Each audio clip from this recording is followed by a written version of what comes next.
লিখেছেন রাকিবুল ইসলাম রাহাত। বাহান্নর ইতিহাস আমি দেখিনি, তবে শুনেছি কান্নার প্রতিধ্বনি। 24-36 জুলাই আকাশটা সেদিন রক্তে রাঙা ছিল, মাটি বয়ে এনেছিল স্বপ্নের গান। গোলাপের মতো প্রাণগুলো ভেসে গিয়েছিল বুটের নিচে, তাদের চিৎকার থেমে গিয়েছিল তবু থামেনি প্রতিজ্ঞার গর্জন।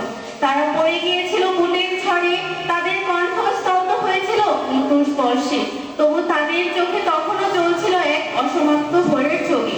তাদের ঠোঁটে জমেছিল অধিকার ছিনিয়ে আনার শেষ গান। তারা বলেছিল মৃত্যু আমাদের থামাতে পারবে না, আমাদের স্বপ্ন মুছে দেবে না। তাদের রক্ত বয়ে গেছে ঢাকার শহরের রাস্তায়, তাদের শপথ ভেসে গেছে শহরের আকাশে, তাদের ত্যাগ আমাদের শিখিয়েছে বেঁচে থাকা মানেই সংগ্রাম। জুলাই, তুমি কান্নার প্রতিচ্ছবি, তুমি রক্ত লেখা ইতিহাস। তোমার স্মরণে বুকে জমে শোকের ঢেউ, তোমার প্রতিটা মুহূর্তে জেগে ওঠে বিদ্রোহ। তুমি অন্ধকারের মাঝে জ্বলা মশাল, তোমার আলোতেই আমরা দেখি একটা নতুন দিনের আশ্বাস। তুমি শুধু তারিখ নও, তুমি এক ব্যথার আখ্যান।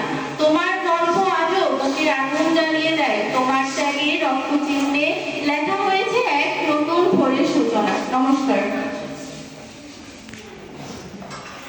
ক্লাব বিরত। ধন্যবাদ।